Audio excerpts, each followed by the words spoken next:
It was a cold, windy evening on the outskirts of Flagstaff, Arizona, when Daniel Moore, a soft-spoken widower and mechanic, pulled his dented red pickup into the corner gas station. His 9-year-old daughter, Maya, sat beside him, clutching a tattered sketchpad and humming softly to the rain tapping against the windshield. As Daniel stepped out to pump gas, Maya suddenly tugged at his jacket sleeve, her eyes wide and filled with concern. "Daddy, look over there." Near the flickering neon sign, beneath the shelter of a half-broken awning, sat a woman in a worn gray hoodie. Her jeans were soaked through, her hands wrapped tightly around a little girl about Maya's age. One of the woman's arms was bandaged and in a sling, her face pale and speckled with bruises, yet her eyes burned with a fierce protectiveness that stopped Daniel in his tracks. He hesitated. He had just enough in his wallet for groceries and gas. His mortgage was overdue. Life was already a careful balancing act of repairs, parenting, and making ends meet. But Maya had already opened her umbrella and was marching across the parking lot. "Ma'am?" Daniel called as he caught up, trying to sound gentle. Do you need some help?" The woman looked up, her eyes cautious, shoulders rigid. She said, "We're fine," though her voice trembled. "I'm not looking for handouts. We just need somewhere dry, for a night." Her name was Tessa Reed, a former firefighter injured during a rescue operation, honorably retired after a building collapse shattered her shoulder. She had been living out of shelters with her daughter, Olive, bouncing from state to state, job to job. No family, no home, just each other. Daniel nodded slowly. "I've got a couch that creaks and mac and cheese that's probably overcooked, but it's dry." Tessa looked at Maya, who was offering her umbrella to little Olive. That night, Tessa and her daughter slept on the couch beneath a faded quilt. Daniel warmed up the last of the chili he'd made. Maya shared her prized flashlight and drew silly pictures for Olive until she giggled herself to sleep. One night turned into a few. Tessa insisted on helping, washing dishes, fixing the broken cabinet door, teaching Maya how to braid friendship bracelets. She was surprisingly good with home repairs, though her shoulder still gave her trouble. She had a quiet wit and a guarded smile, but laughter slowly returned to the old house. The place didn't feel so lonely anymore. Daniel, whose life had felt like a loop of silence and survival since his wife's passing 3 years earlier, found himself looking forward to the little moments, Tessa humming while sweeping the porch, Olive falling asleep curled beside Maya, or the way Tessa said his name, like she was anchoring herself. Still, she was trying to find work.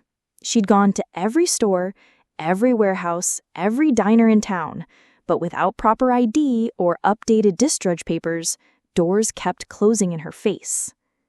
One chilly morning, Tessa took the bus into town when Daniel was under a hood at work and Maya was at school. She walked into the Flagstaff Municipal Records office, determined to track down her missing medical and service documentation. She was tired of being in limbo. The clerk behind the desk blinked when she handed him her name. "Tessa Lane Reed?" She nodded. He tapped his keyboard, then paused, staring at the screen.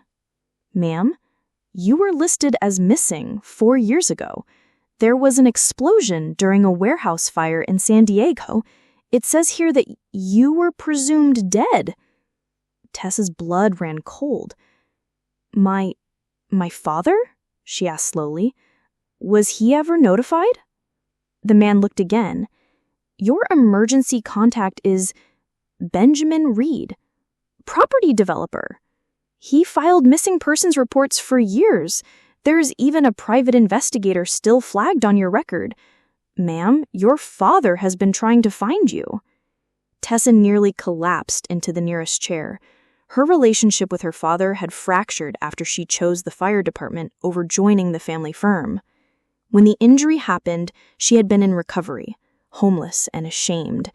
She never reached out again, but he hadn't stopped looking. That evening, Daniel came home to find a sleek black SUV parked on the gravel driveway. A tall man in a tailored coat stood beside it, tears welling in his eyes as Tessa hugged him tightly.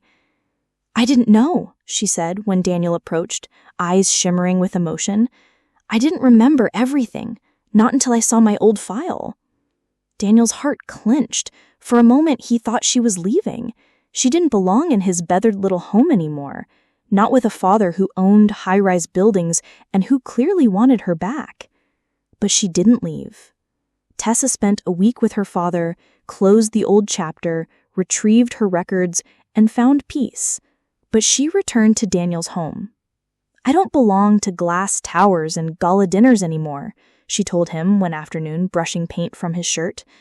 "I belong where I was seen, where I was treated like a person, not a project." A few months later, with some of her father's funding and Daniel's elbow grease, they opened Harbor Heath, a community shelter for displaced single parents, veterans, and those forgotten by the system. Maya and Olive became inseparable. Daniel and Tessa, well, something quiet and powerful blossomed between them, something made of trust and real moments. One breezy spring evening, as Daniel grilled hot dogs in the backyard and the girls chased butterflies through the tall grass, Tessa leaned her head on his shoulder. "You gave me a place when I had no name, no help, no dignity left. You gave that without asking for anything." Daniel smiled, resting a hand on hers.